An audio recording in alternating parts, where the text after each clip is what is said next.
I do stuff with Pokemon Bridged with Jesse and our friend Jerry, and that's the main thing. So I'll just move on.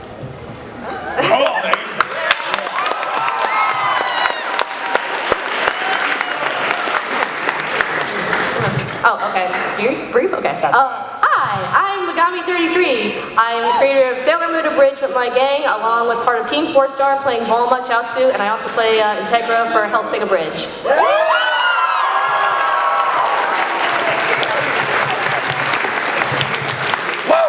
Hi, I'm LittleKuriboh. I make Pokemon stuff. No, I'm Nowacking. I do Pokemon Bridged with that guy over there. I also do Dark Swamp, and I voice Sasha in Attack on Titan Abridged,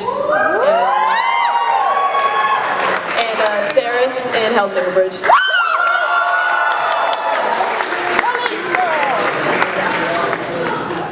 Who the heck are you? See, it's funny because when you introduce yourself as LittleKuriboh, then you then made the fatal mistake of saying, "I make something." Just gave it away. It's true. Hello, I am LittleKuriboh. I made Yu-Gi-Oh! Abridged, and I still continue to make it. Sometimes. Sometimes. I also made the Naruto spoof, comedy fandom spoof series show spoof. I was the voice of Frieza on Dragon Ball Z Abridged.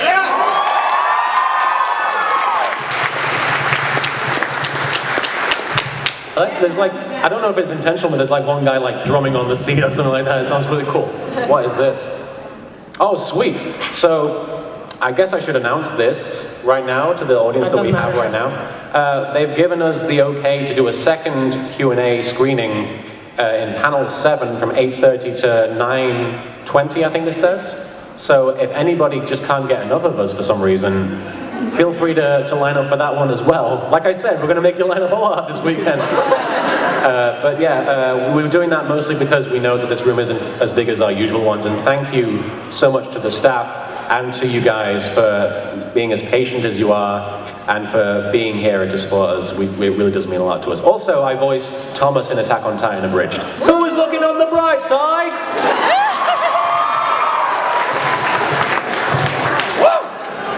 Okay, so I'm going to continue setting this laptop up. I'll be ready in about 5 minutes, and then we're going to show a video that Mike and Jesse worked on. But until then, did you guys want to open the floor for some Q&A? Sure. I guess we have... We have a microphone over here. If you guys want to ask us anything, it can be literally anything. And I'm really looking forward to the Vegeta and Nappa puppets asking us questions. I don't know what happened to Vegeta to make him a ghost, but I'm excited to hear about that. But yeah, if you want to ask us about I'm going to open the floor. I might be a bit distracted setting this laptop up, but yeah, feel free to ask anything. Frieza killed him, don't you remember? But I'll just... It's not up? Oh, okay. It's coming through to us. It's coming through to us, but not to you. We might have to repeat them unless there's a way of making it.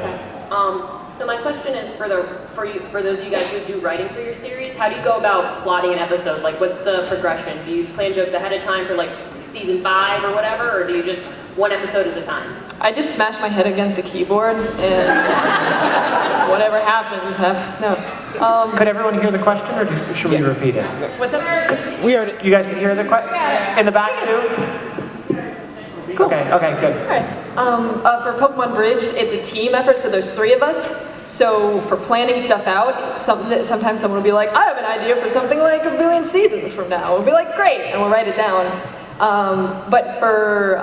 So we have to agree on things together, but like Dark Swamp I do by myself, so I can do whatever I want. So I just kind of do whatever I want. It's interesting because like Pokemon is such a big, there's a lot of Pokemon episodes, if you can imagine. So we have a lot more to work with, but with Black Lagoon, there's only a certain amount of episodes, so I've actually already written the entire series. And it's 14 episodes long, and it took me like a year. So I really don't know what I'm doing. What about you guys? Oh, that's fine. I thought you guys just like made a Twitch stream and had people just comment on what you think you should write. Pokemon. Jokes. Yeah, Twitch plays Pokemon Bridged. Twitch writes an Abridged series. I want to do that now. That'd be amazing. Oh my god. Literally every joke is a Ghost Nappa quote. How do you write your show, Megami? Well, for SMA, it was also a crew effort. So yeah, it's just brainstorming. I just did it just for kicks, honestly. You had so much fun doing Yu-Gi-Oh! I just thought it would be fun to do with Sailor Moon. So yeah, it was just it was just like a party every Saturday. It's pretty easy to write. Sorry, Mike, what's the folder your thing is in? Movies. Movies. I thought it was in porn. His thing is in the porn folder, but the video isn't. There's nothing in the movies folder. There's nothing in the movies I folder. neither confirm nor deny these allegations. We're so organized. That's not me. It's all good. We have a very special video for you guys, but we gave it to Martin last night, but we accidentally gave him the incomplete one, so that's why we're doing this. We normally prepare things, we promise. But in the meantime, I'm gonna say one kid to be like, I just let Jessie write all the scripts because she's amazingly funny and sexy. But thank you. I tend, when I'm writing my Yu-Gi-Oh! Abridged, I tend to really focus on what moments are memorable and what would stand out to somebody who watched an episode of the actual show that they would look back on and be like, that was really stupid. Why did he summon that monster when the other monster was available and he didn't do that? What an idiot! But I don't know what I did. when I don't know what I did. see, usually we have like prep time before a panel. You're breaking my laptop right now. This is how he writes. Windows 8! Exactly. Is this it? It's got 0 time. It shouldn't. Mike, do you want to answer the question before we move on? When I write Naruto spoof, when I write Next Naruto, question. No, I'm joking. when I write Naruto spoof, I just make lots of fart jokes. All right, my question is, when you guys are approaching an episode with a new character, how do you decide what their voices are going to sound like? Sometimes we already have an idea in mind. For example, what is Pokemon Bridge? All of us. No one, great. Oh. So Barbara, we were watching the dub, and she just has this very distinct, like, Bulbasaur needs to protect the village. Bulbasaur needs to do this. Bulbasaur needs to do that. so we basically were just like, Bulbasaur, so sometimes we get inspiration from the actual episodes, and then sometimes we'll like sit on a character for like days and like years and be like, I don't know what we're gonna do with them when we get to them. So it's luck. Or if you have a dartboard, just be like, Kermit impression. Oh, okay, I guess Ash sounds like Kermit the Frog now. I can't see the screen. I will answer your question. I am the panel now. Okay, so is it showing my laptop background? It's actually kind of sick. Right, yeah. So I have to drag it across to show. Okay, I'm gonna try. We'll answer your question first, and then I'm gonna try and show the video that Mike and Jesse prepared. Okay, so what was the question? When you reach new voices, like new characters, how do you choose what their voices are going to sound like? Well, I sat down when I made Yu-Gi-Oh! The Abridged movie, and I was trying to think of a good voice for Anubis, and I was just like, you know what? Nasally voices are funny. So I had him talk like that. And then I had to create an entirely new character for Marek. So I thought nasally voices are funny. So I just had him do I had him talk like that. And then I made Naruto the spoof movie, and the villain is M. Night Shyamalan Lama. And I thought nasally voices were funny. So I basically did that. Does that answer your question? How do you guys come up with voices? I thought Jesse already answered for us. I answer for everyone. I speak for the trees. It's basically the same as with Jess. Like, I relate a lot to the characters that are dubbed. Like, we base the voices off the dubbed voices. Yeah. Because what's funnier than a dub, right? Exactly. Okay, we're gonna try and show this. Do you guys want to introduce it? This is crap. No. This is. Can I say what the actual title is going to be? Sure. Yeah. Okay, if not, everyone will be like, what? Why can't you say it? This is the season 1 finale of Pokemon Abridged. This is like, we've been working on this for a while now, and we're so excited to show it to you guys. The script was finished in December. December! We've been working on this since December. Yeah, So, and just to be clear, it's the season 1 finale of Pokemon Abridged, not of Pokemon. Like, we're not done with the first season of Pokemon. It's a nice season number, it's episode 20, and a lot of stuff in it is different than normal, and you guys will see what that is. So we just decided it's a good opportunity to call it a season finale. So I hope you guys like it.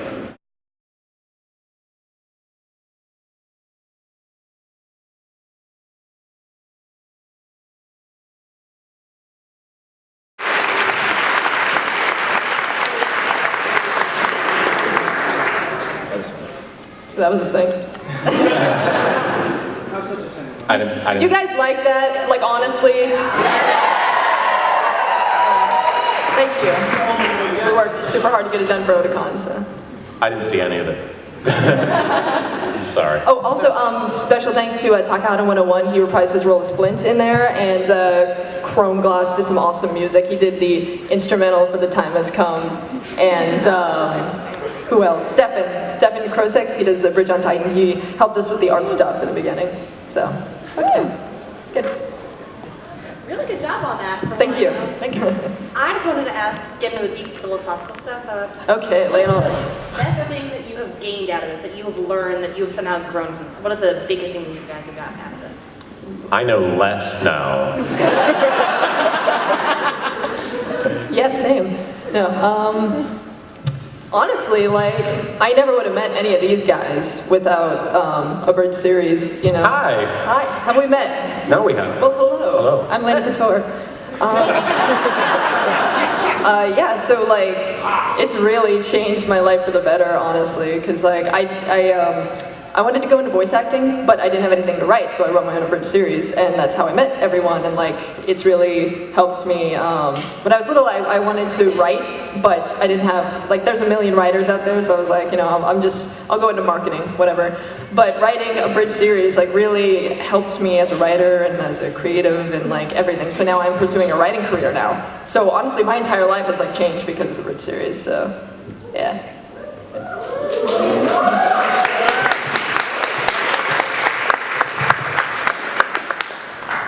Megami, do you have anything? I thought you would. Well, I have too many. I mean, I will think of one to tell, but I'll wait till the end. Oh, okay, fine. I'm sorry.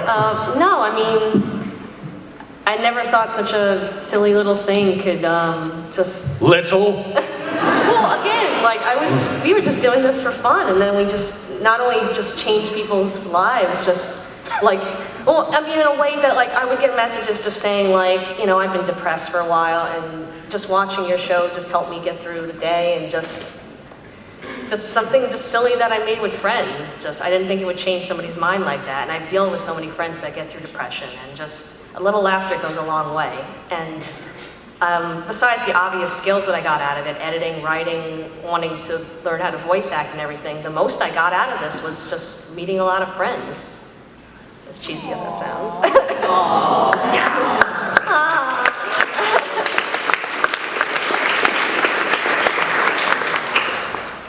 Michael J. Hecht. Same. It's just same. That's like the equivalent of like the little carrot up when you're like this. I really have nothing to add to that. You guys covered everything. I hate you. Oh, well, I'm sorry. Stole your answers. What? Money. Oh, well, you know, we make so much money in a Brit. I'm a gazillionaire. I'm rolling in the internet dollars. I mean, I have a story that basically summarizes what I've gotten out of all this.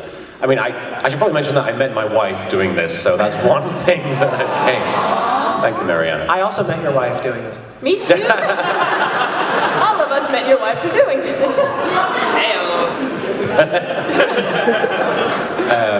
So, Youmacon 2010.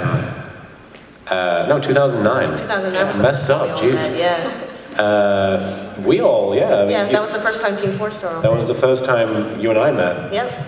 And I met all the Team 4-star guys. I'm building up to it. Sorry. So we meet for the first time, and we hit it off. We get on along really well, and that's like the first ever big convention I'd ever gone to, and I had no idea if I would ever see those guys again. And I met a lot of my really close friends there as well. And I honestly, at the end of it, when I had to say goodbye, I saw Team 4-star walking down the corridor towards me because I was on my way to get my luggage, and I saw them, and I, like, with every step that I took, my legs seemed to get heavier, and I started crying. And they saw me and they were like, "What's up, man?" And I'm like, "I have to go."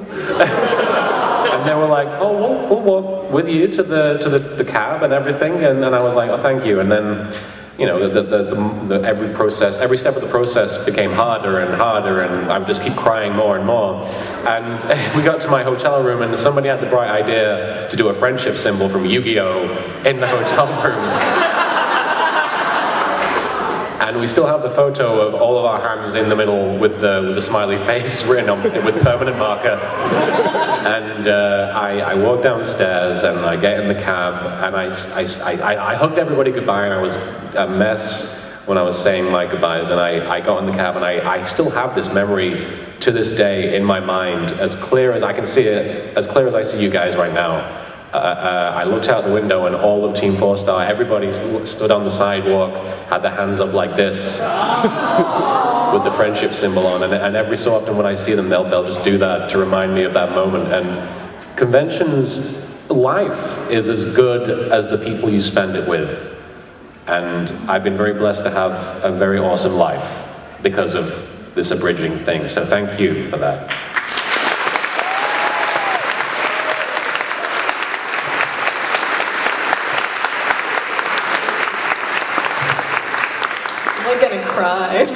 I usually cry when I tell that story. That's the first time I've not done that. Hello. Is this on? You know, you can't be a voice actor, mate, because every voice actor knows if you tap the mic, that's a bad thing. I have a question for LittleKuriboh and one for Nowacking. For LittleKuriboh, I'm curious. I am too. How far do you plan to go with your Abridged series? Like, what season do you plan on? All the way.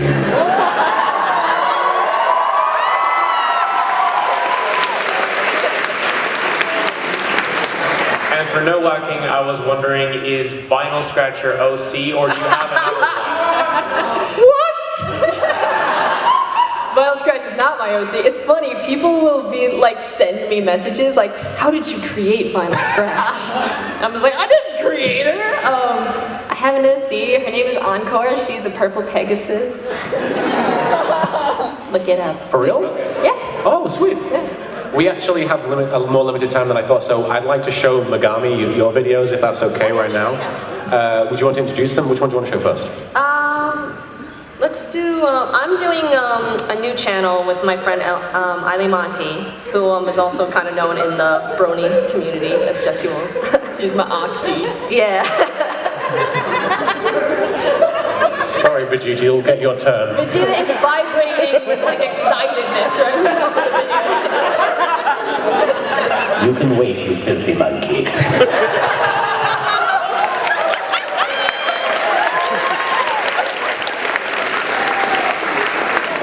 Actually, that leads me to what I want to say. Fuck you, freaker! That's not what I want to say. Okay.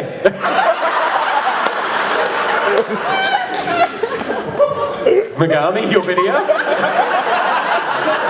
I'm curious to hear his question. You want to hear his question first? Okay.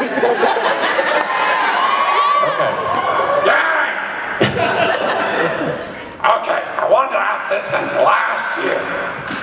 Will you sign my ass?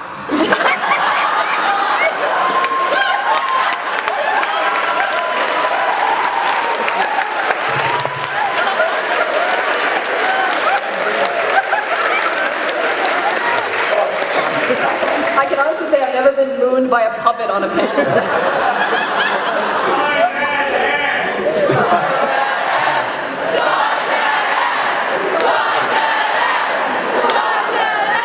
I don't have a Sharpie right now. Does anyone have a Sharpie?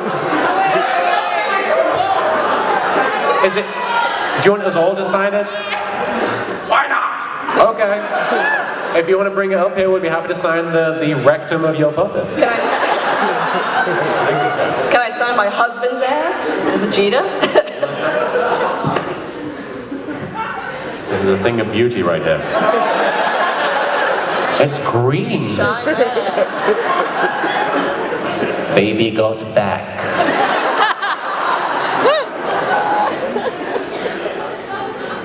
Megami, while we're doing this, do you want to introduce your Signing video? Atlas ass. I'd like to introduce.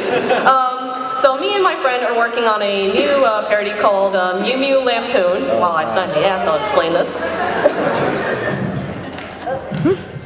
No, I'll sign it first.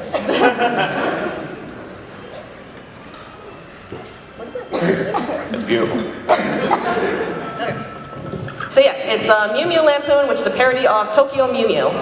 And we have episode 1 right now. Unfortunately, me and Eiley are kind of busy doing voice acting projects and stuff, but we would like to continue doing more in September. So I have episode 1 is already... Thank you, good night. So yes, episode 1 is already up for previewing, so I have episode 2, a short preview of that.